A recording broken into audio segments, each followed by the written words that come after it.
been sold the idea that financial independence is all about some number on your account statement, or even worse, that you don't qualify because of where you started out. That's just not true. It's not about some well-kept secret of the wealthy. It's about finding the right information and knowing how to apply it. On the Get Ready for the Future show, we're answering your questions so you can start making real financial change today. The journey to true financial independence begins right here, and it starts with you. It is the first post-tax day edition of the Get Ready for the Future show as we welcome you into another edition coming to you from the 6th floor of 3 Financial Center in West Little Rock, Arkansas. My name is Scott Inman. Welcome aboard. Tim Key is joining me in the other chair today as we get set to answer your questions about finance, about your money, about investments, about retirement. Nothing is off base for us here on the Get Ready for the Future show. And if you'd like to get in on the action, all you have to do is give us a call and leave a voicemail, or you can even send the question in text form to 501-381-5228. That's the number you need to know, 501-381-5228. The Get Ready for the Future show is education-based, so we are here to give you some actionable information every week, whether you listen on podcast, on radio, or online. We're glad to have you along. And I said it was the first post-tax edition. You feel a little more relaxed than you did before tax time? I don't know. I think I've been feeling it for a few months here. So it's just another day most of the time. I know a lot of people are getting ready to, you had to write those checks and pay what they had left that they owed the IRS. And, hopefully you didn't get a huge refund, because if you did, you gave them a tax-free loan, interest-free loan, I guess, for most of the year last year. So, I think filing your taxes is an important feature of what we do, and for all of us Americans. And so you want to make sure that you've got the right withholding and all that good stuff. So now's maybe a time to do some reset. Yeah, and I think it's a great opportunity to remind everyone too that you want to have some forward-looking tax planning, especially in retirement. We get a lot of questions about taxes in retirement, how they're going to change, how they can minimize them. In fact, our first question is going to be relative to that, and we're going to dive in just a moment. But just a little school for thought for everyone is don't wait until the calendar year is over to start figuring out how you can save on taxes. Looking ahead, Tim, I think is so important. Your CPA, no matter how good a CPA is focused on dealing with what he has in his hand to deal with, right? He's filing your 2024 taxes in 2025. Everything's already happened. But really the time to plan to minimize your taxes, especially in retirement, is before the end of the calendar year. Yeah, many tax preparers are looking in the rearview mirror. They're taking the forms that you received for what you did last year and putting that together for you. You do need to have an advocate on your side to be able to do the look ahead and what's going to happen. We don't really know if the 2017 tax cuts are going to sunset at the end of the year. Will they be extended? So there's a lot of unknowns about what's going to happen after this year, but we do know what's going on this year. And so you can do some preparation to reduce your income taxes for the calendar year of 2025. So let's dive into our questions for today, and we're kind of in the tax realm for question number 1. It's from Kenneth via text message, and he writes, once I turn 73, I know I'll need to take RMDs from my IRA. Can you explain how to plan for those withdrawals and avoid unexpected tax hits? Kenneth, thanks for the question. RMD stands for Required Minimum Distribution. You probably have heard about this. It applies to your IRA. It also applies to your 401k, other employer plans, when you reach a certain age. And for the majority of time that the RMD existed, that age was 70 and a half. But Secure Act 2.0 changed that and started it on a path going upward. The idea being here that the RMD age does currently stand at 73. And Kenneth is saying, once I turn 73, I know I will need to take an RMD. But the first piece of the question here, we need to determine if that's true, Kenneth, because it is not going to stop at 73. It's going to go to 75 for people born 1960 or later. So for most of Americans who have not yet taken an RMD, it is going to be 75. So you need to determine your age first. So think about that. If you were born before 1960, it's going to be 73 if you haven't already started taking them. And if it's 1960 or later, it's going to be age 75. The amount of the RMD is determined by the IRS, and it is a very convoluted, complicated tax table, or really a life expectancy table, Tim, that determines it. But roughly, it is going to be 3.5% to 4% of the value of your qualified accounts on December 31st of the previous year. Yeah, isn't that confusing? Yeah. So, yeah. Might need to say it again. Yeah. So, I mean, it's probably unlikely that a lot of people haven't started taking distributions from their IRAs or their retirement accounts, because if you've retired, you're more than likely you're supplementing your Social Security with some distributions from that already. But at that time, whether it's 73 or 75, they do have the life expectancy table, the IRS does, and it's a quick calculation to determine how much you actually have to take out in that given year.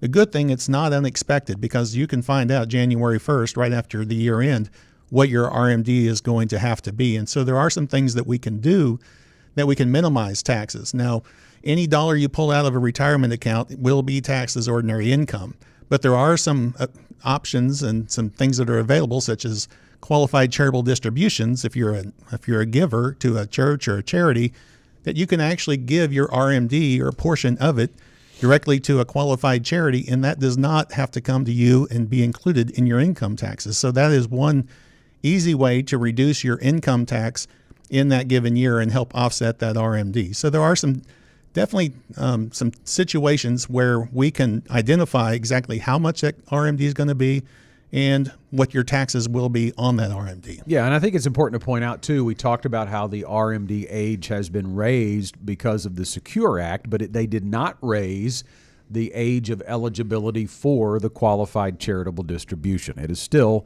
70.5, and in 2025, so as we get into this tax year, there's a big limit for that. So you can give as a qualified charitable distribution far and away more than what your RMD is likely to be. The cap for 2025 is $108,000, and that's pretty large, obviously, and it just has to be sent directly to the charitable institution. It has to be a 501c3 recognized there. If it goes directly to the institution, you don't have to claim it as income on your tax return. So for Kenneth's question, how can I avoid unexpected tax hits? That's a big way to do it, because this is valuable, Tim, for a lot of reasons with the RMD piece. But if you're already giving and you're in retirement now, you're likely not itemizing your tax deductions, and that gives you an opportunity to take a deduction for, in essence, a deduction. It's not really a deduction. It's just a tax-free gift in this case, but you're getting a tax benefit where you weren't normally if you were already giving money in after-tax funds. So that really falls into folks that aren't even taking or having the required minimum distribution at this point, and you're 70.5, because if you are giving to your church or whatever it might be, and you're giving or tithing off your Social Security check or your pension check, well, now you could actually give from your IRA and have that distribution come directly from that account to the charity, and you're not going to have to claim that as income, because in most likelihood, you're not going to be able to itemize currently with the $30,000 plus standard deduction if you're married filing jointly. So since you're not going to be able to reach the itemized giving and taxes and all that good stuff that comes along with itemization, you can actually give and just reduce your actual income tax by reducing the amount of taxes that you actually have to pay, your income you have to pay on. Yeah, and I would say, too, to wrap this up, too, Kenneth, I would not wait until RMD age to begin taking withdrawals. Your question suggests that that's where you are, or that's what your thinking is. Tim mentioned most of our clients are probably not going to be that old before they start taking withdrawals. And if you think about it, if you really are intentionally not doing that, maybe you don't need the money, or maybe you're treating your retirement plans as a just-in-case retirement. We have a lot of people who, without a plan, that's kind of the way they look at those 401ks and IRAs, is I'm going to live off of my fixed income, like Social Security, maybe there's a pension, and I'm not going to touch this in case unless I need it for something like an emergency. But think about how that could play out. If you retired at age 65 and you were no longer contributing to these employer plans or IRAs anymore, what if you didn't have, and you made it all the way to 75 without taking a withdrawal? That's 10 years of growth, potentially potentially doubling, depending on how you're invested and the performance of the market, could potentially double the value of your IRAs or qualified plans. And that means that RMD is going to be much greater and could, once you get to the required piece of that, push you into a higher tax bracket. And that comes with all sorts of problems. Absolutely, because as the graduated tax system works, the more income you have, whether you've got Social Security, you got the pension, and Social Security isn't taxed at the state level here in Arkansas, but there is a reduced tax at the federal level. But as you earn more money, whether that's through pension income or retirement income, now you're actually having to pay tax on Social Security as well. And so your income tax rates are going to just continue to increase based on the higher amount that you're pulling out of the IRA. And if the RMD is pushing you even into a higher bracket, you're going to be you're going to have a lot less take-home pay and a lot more taxes to go through. But I think there's a lot of strategies, if you're 65 or 67 or whatever, before that RMD age, to use some of those dollars out of the IRA and maybe move those to even an after-tax account, so that now you don't have to worry about maybe even meeting some of the higher requirements to have premiums on your Part B Medicare and things like that. So there's a lot of strategies that we would want to go through to make sure that you're taking what you need to from the IRAs, but not necessarily waiting and pushing everything off to where you're going to actually have difficulty and have too much income to get you into a much higher tax bracket. There's so much about retirement that is out of your control, but you need to be able to plan and control what you can control. And I think this falls into alignment there. You want to control your withdrawals, because if you don't control your withdrawals now, you might not be able to control them later, because the government's going to require you to take out a certain amount. So, Kenneth, I would encourage you to create a retirement income plan. And if you want that, you can reach out and go through the GenWealth Ready to Retire process with us. Just call toll-free 866-653-PLAN. That's 866-653-7526. That goes for Kenneth or anyone else who is worried about RMDs, taxes, and wants to create a retirement income plan unique to them. I want to remind you about our Enrich Women's event coming up Saturday, April 26th at 9 a.m. at the Chenal event venue in West Little Rock. This is going to be a good event, and there's still time to get signed up. Just visit getreadyforthefuture.com/enrich to register, and keep an eye out for other events in your area. Next up, it's Sharon from Benton. From what I've heard, I feel pretty fortunate to have access to a pension. I've got the option to take a monthly pension or a one-time lump sum. The monthly option seems like a good idea, but I don't know if I'm missing something. So my question is, am I missing something? Thanks. Sharon, thank you for the question. And you are indeed very fortunate. Only 35% of Americans currently have a pension. And in the future, we certainly believe that number is going to be lower as pensions, especially in the private sector, continue to disappear. It's just become too much of a liability for corporations. They are eliminating them every day. We get a lot of calls from either current clients or prospective clients wanting to know about what decisions they should make about their pension because they're being bought out. Maybe they have an option for a lump sum, or they can take a monthly benefit at a date in the future. So let's walk through that for Sharon and other people, Tim. When you think about the pros and cons of either taking your pension as a monthly benefit or as a lump sum. Yes, there's going to be multiple options of what you can actually do with that pension. Oftentimes, sometimes you don't have the lump sum option, so really that option might not even exist to you. But oftentimes, if you're married, you're going to have options of whether to take it single life, joint life, and all kinds of other things that we can sit down with our clients once we build an income plan and determine which scenario is the best. But for pensions, as you said, that monthly benefit sounds like a good idea, and that is one of the pros of a pension. Is it's a guaranteed lifetime income. So you're going to get a monthly check starting the month after you retire normally, or at least the full retirement age if you potentially retire a few years before that, and get a full monthly check that's going to start at some point in time and continue until your death. So that's one great pro for a pension. Also, depending on available options, the spouse may have a lifetime income as well. So I mentioned earlier, If you're married, you got that joint option. Sometimes you can have that spouse receive a 50% benefit, 75% benefit. It all goes back to how much risk is the insurance company or the pension plan taking on. And so your amounts are going to vary just a little bit based on that, and they will be lower if you give your spouse a benefit. But then when layered on top of Social Security, this could create a very sizable amount of retirement income that could take a lot of risk out of your retirement income plan, because guaranteed income, that mailbox money that hits your door every month, we want to make sure that your required expenses that you're having every month are met by required and guaranteed income. And so having a Social Security payment or 2 Social Security payments and a pension, oftentimes that will guarantee you that you've got that mailbox money to make sure that you are living a good life that's going to meet your dignity and pay for your dignity as far as all the way throughout retirement, so you don't have to be a burden to any others, your kids especially. That's one of the concerns people have. And also that we're not going to run out of money as far as we are going to have that guaranteed check. But cons, unless you have a public pension, likely that check that you receive, that first check, will be the same amount all the way through retirement. So there's no cost of living adjustments. And so that is one definite drawback on taking that pension month after month, because after 15 or 20 years, that $3,000 check that you're receiving, it's still $3,000. But cost of living may have gone up to $4,500 or $5,000. So that is a con. And if something happens to you early in retirement, you really didn't receive much of a benefit. So I've known people in the past that have taken the guaranteed monthly payment, but after 2 years they passed away. Well, that check ends, and also there's no lump sum, no payment that goes to your beneficiaries. So that's a con. And then you have to wait for the paycheck.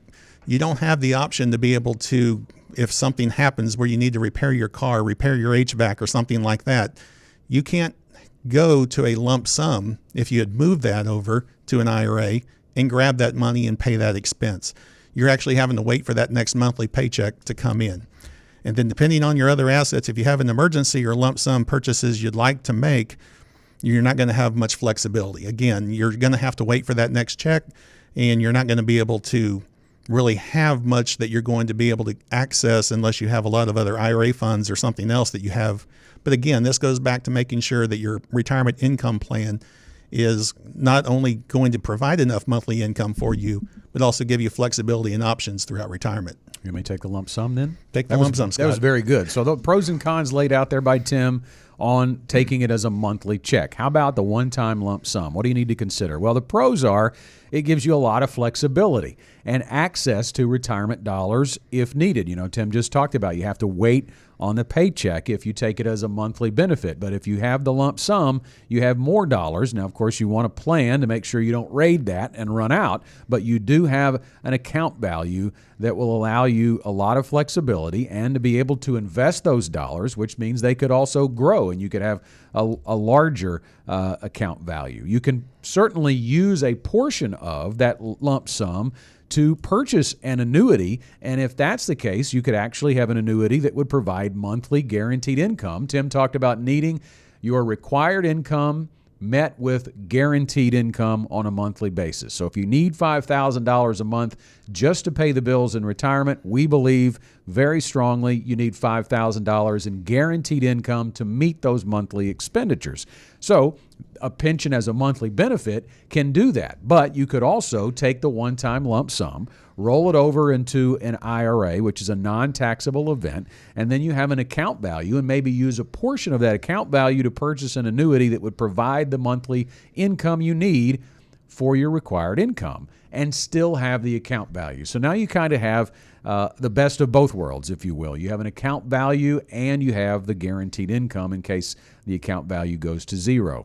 If you have a short life, your beneficiaries would receive an inheritance and you have more control over your retirement. Now, the downside of taking the lump sum, it might require more discipline with spending. You don't want to roll through all of those assets. We kind of alluded to that in the first piece of this conversation. If you have a one-time lump sum, you have to be careful about when you tap it because you don't want to run out of money because you don't have the guaranteed check anymore. And depending on how you invest the lump sum, it certainly might increase the risk that you have to your retirement. Now, if that's not enough to tell you that that's a lot to consider and it highlights the need for an advisor. If you're in this situation and you'd like help determining which option is right for you, I want to encourage you to step through the Ready to Retire process. You can call toll-free 866-653-PLAN. That's 866-653-7526 and begin a conversation. That's all the first appointment with a GenWealth financial advisor is a conversation about your goals, what you're wanting to get out of retirement, and we'll tell you about our process and how we might be able to help you, and you can determine whether you want to move forward from there. But the other thing about it, Tim, is there's a little bit of timing here too when it comes to the pension lump sum. Yeah, we talked about taxes earlier in the IRS. Well, the IRS also has a part to play in pension lump sums, and on a monthly basis, they put out behind the scenes, it's really an interest rate table. And with the lump sum, interest rates are really what is the current value, the future value of payments that they plan to send to you. And so they come back to that lump sum amount. So in essence, when interest rates go up, your lump sum goes down. And when interest rates go down, your lump sum goes up. So we had really low interest rates a few years ago, and we were seeing lump sum options be very generous. But then as those interest rates increased over the last couple of years, and now we're seeing those interest rates still elevated a little bit, those lump sum payments have come down. So in essence, if we believe interest rates are going to go down, which is what everyone's predicting over the next year or two, it may benefit you, if you do have a lump sum benefit through your pension, possibly to wait another year or two and see if those interest rates actually come down. That can tremendously help that lump sum offering and give you a little bit of a boost there. Now, if you're already ready to retire and everything's set and your retirement income plan is satisfactory, it doesn't make any sense to wait. But if you are kind of on the fence about it, waiting for interest rates to come down just a little bit, we'll give you a larger lump sum payment. Now, we should mention, we talked about annuities a minute ago. We do want to remind everyone annuities are complex investment products and they're not right for everyone, and no annuity is the same. So you need to walk through that with a financial advisor as well. They come with potentially additional fees and surrender periods. So you want to make sure you're making an educated decision when it comes to your retirement in general and if an annuity is right for you. This is the question of the week. Congratulations to Sharon, and thanks for reaching out with your question. We'd love to send you a free Get Ready for the Future show Tumblr. Just email us to show@getreadyforthefuture.com to claim it. Well, over the last week or so, a couple of weeks, we've been bringing in other financial advisors here at GenWealth. We're calling them cameo appearances, and Teresa Arago out of our Conway office has our next question. Lately, I've been thinking a lot about how to set my kids up for financial success. Between saving for college, teaching them good money habits, and trying not to spoil them, it all feels a little overwhelming. What are the smartest steps I can take to give them a strong financial foundation without putting my own retirement at risk? And Lacey, this is a great question. And honestly, if you're a mom like Lacey and like me, who's juggling all these different hats, it does feel overwhelming to figure out what to do to set our kids up for success. So let's talk through some smart, practical steps that you can take to work towards that goal. Number one, take care of your own financial health first. The airlines even teach us this. When they're going through their emergency protocols, they tell you put your mask on first and then take care of those around you who may need assistance. This might seem counterintuitive, but you can't pour from an empty cup. So take the time to educate yourself and make sure you're on the right track first. Prioritize your retirement savings isn't selfish. It's actually strategic, because you can't teach them good habits without having them yourself. You're the only one who can prepare yourself for retirement, who can work towards your goals. There are no loans or grants here like there are with scholarships. So that's the first step. The next one, if education savings is really important to you, open a college savings plan. There can be tax advantages to this. It's a great tool for saving for that goal, and there can be a lot of flexibility as well. Even a modest amount over time can really add up. And by the way, your family members can add to those accounts too. So it's not just on you if you set one of those up to help your kids get ready for that goal. Number 3, model the behavior you want to see. This applies to everything with parenting. So it's important that whether it's budgeting, using credit wisely, or saving for a goal, you've got to remember your kids are watching. And even better, you can include them in that. Have them understanding what you're working towards and why you're making decisions the way you are. Because they're observing your day-to-day decisions and learning from you, even if you're not using words to teach them. And then take opportunities to grow your financial knowledge, whether it's through listening to educational programs like this one or following different people that you can trust. Make sure that you're growing as you go through your financial journey so that you can then lead them when they reach those milestones themselves. Number 4, start having money conversations early. I know there's a whole generation that never talked about money. It's one of those things that just wasn't talked about in the home. But I have found that with my kids, that when I educate them by talking to them about why I'm making certain financial decisions, it's really helped them grow in how they view money and making financial decisions themselves. Show them how to budget through maybe giving them an allowance, but making them take care of certain expenses as part of that. And in their teen years, help them understand how to really work with credit, how interest works, how debt works, so that they don't get into those traps that maybe you or I did when we got those opportunities as young adults. These lessons compound like interest does. The more time you spend talking to them about these topics, the better prepared they will be when it's time for them to take over their own financial journey. And number 5, let them manage real money. Give them opportunities to earn and spend wisely. One quick thing you can do is if they have chores or a part-time job or they're managing their own bank account, you can give them responsibility by, for instance, when it's time for school supplies, put a dollar amount in there that you've budgeted and make them prioritize the spending so they can practice how to use that money wisely and prioritize the most important things first. Give them the hands-on experience they need to build confidence and competence as they're approaching their adult lives. So yes, it can feel overwhelming, but you don't have to do it all at once. It starts with small, intentional steps and decisions to create a long-term growth path for your kiddos. If any of this resonated with you and you're ready to start really working towards growing your financial education, we have a great opportunity coming up on April 26th in Little Rock at the Enrich Women's event. It's a one-day experience designed to empower women just like you who are ready to take control of their financial futures and lead their families with confidence. We'll have practical breakouts, real tools, and a special guest, 2-time Olympian Cassidy Cook, as our keynote speaker. So go ahead and mark your calendar for April 26th. You can register now at getreadyforthefuture.com/enrich. And that is coming up very soon, a little over a week away. Teresa, thanks very much for answering that question for us. And look for more cameos from GenWealth Financial Advisors in the future on the Get Ready for the Future show. We've got time for one more question, and it's from Bill via email.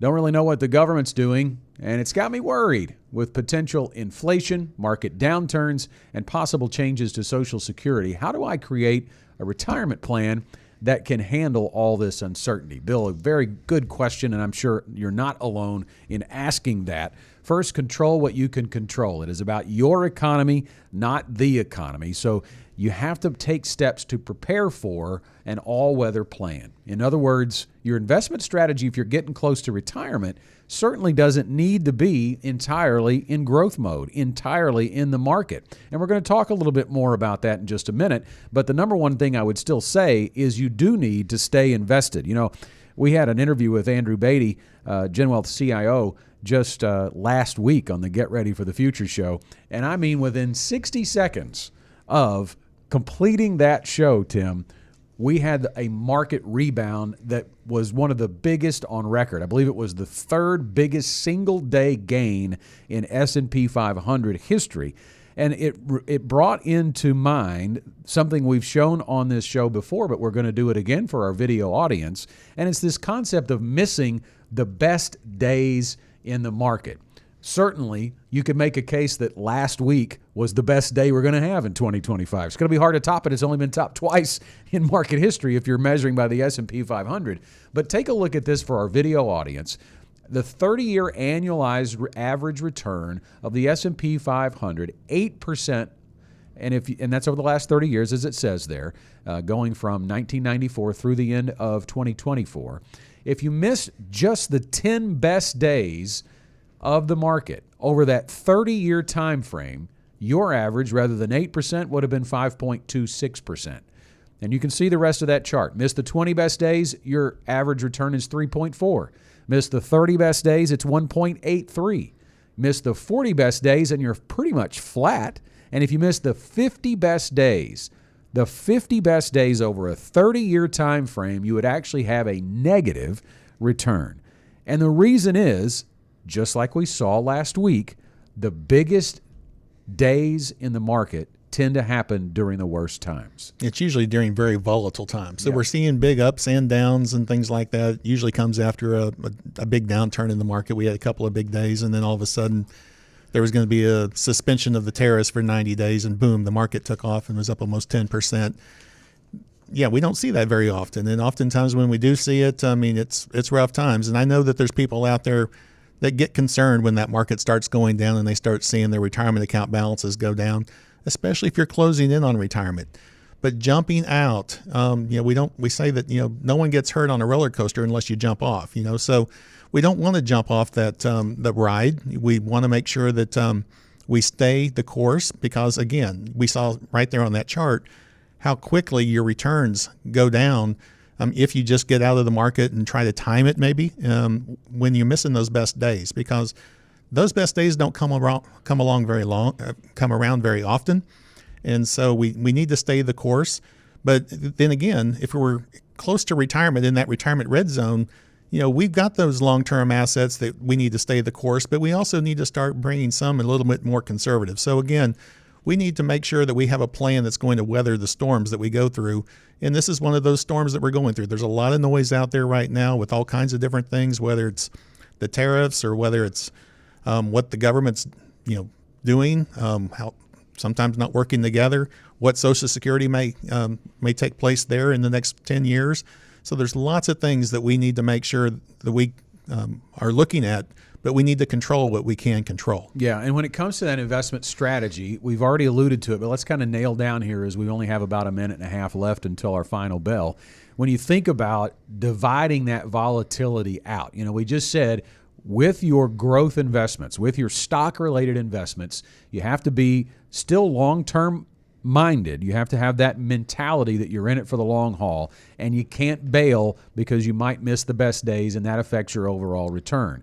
But that's only a piece of the equation when you're retired, because you are potentially, more than likely, using some of your assets as income. So that income that you're needing today and for the next 5 to 10 years does not need to be exposed full on to market risk, because it may take a while to rebound. Now, this volatility session that we're in now may only last a month or 2 months or 3 months, but there are recessions and significant bear markets that could last several years. So you don't want to be selling any of those investments while they're going down in value. The investments need to be able to be left alone and let the market work itself out. So that really brings up the idea of what do you use for short-term investments? And that comes into more of a fixed income or principal protected type of investments where they're not going to go down in value during times like this. Yeah, some of those things that aren't going to move a whole lot. Yeah, I didn't give you any time to talk. You really didn't. I tried to get out of it. There was the final bell, and it is time for our final thoughts.